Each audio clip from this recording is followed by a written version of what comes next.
युक्ति के लिए? कौन है वो लोग जो नरेटिव बिल्ड करते हैं?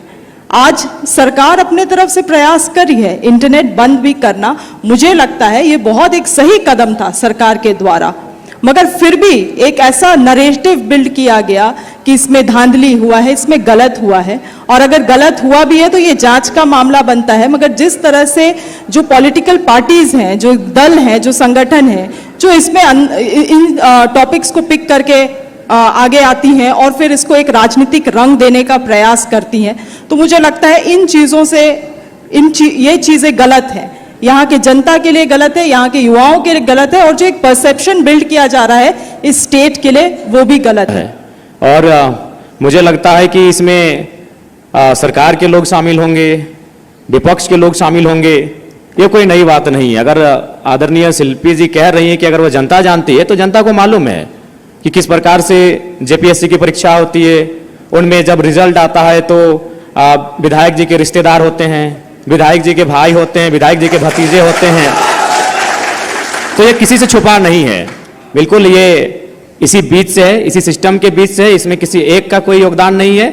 इसमें 24 वर्षों से जिन लोगों ने राज्य की सत्ता को संभाला है, 24 वर्षों से जिन लोगों ने इस राज्य की सरकार को चलाया है, पक्ष बन के विपक्ष बन के, सबका उसमें हिस्सेदारी होता है।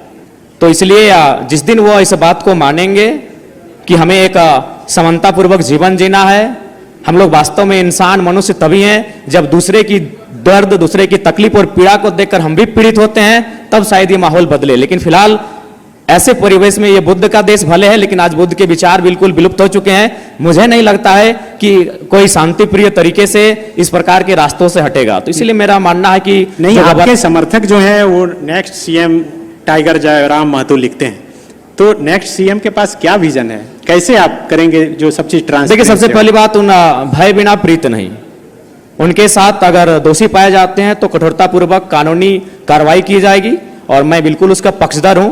क्योंकि अगर एक व्यक्ति पे कार्रवाई होती है और उस कार्रवाई से अगर हजारों स्टूडेंट को एक उम्मीद मिलती है, अगर एक व्यक्ति पे कार्रवाई होती है और हजारों किसानों की खुशहाली आती है, तो मुझे लगता है उस व्यक्ति पे कार्रवाई होनी चाहिए। में गिरिडीह लोकसभा लड़े हैं तो बोला नहीं, आपसे हम परिचित नहीं है, तो हमें लगा कि शायद वो विधायक या सांसद की पैरवी सुनना चाहते हैं।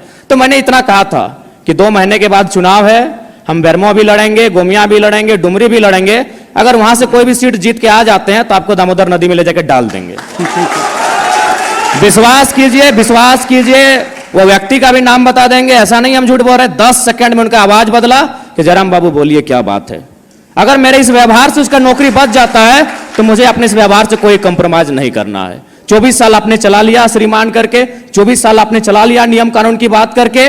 हमें लगता है कि एक एग्रेसिव गवर्नमेंट आनी चाहिए, और मेरा यही एग्रेशन मुझ में रहेगा, क्योंकि मैं ना संजय मेहता जी के तर्ज पे मैं बरी से आता हूं, ना मैं चौपारण से आता हूं, ना मैं गढ़वा से आता हूं, मैं धनबाद से आता हूं।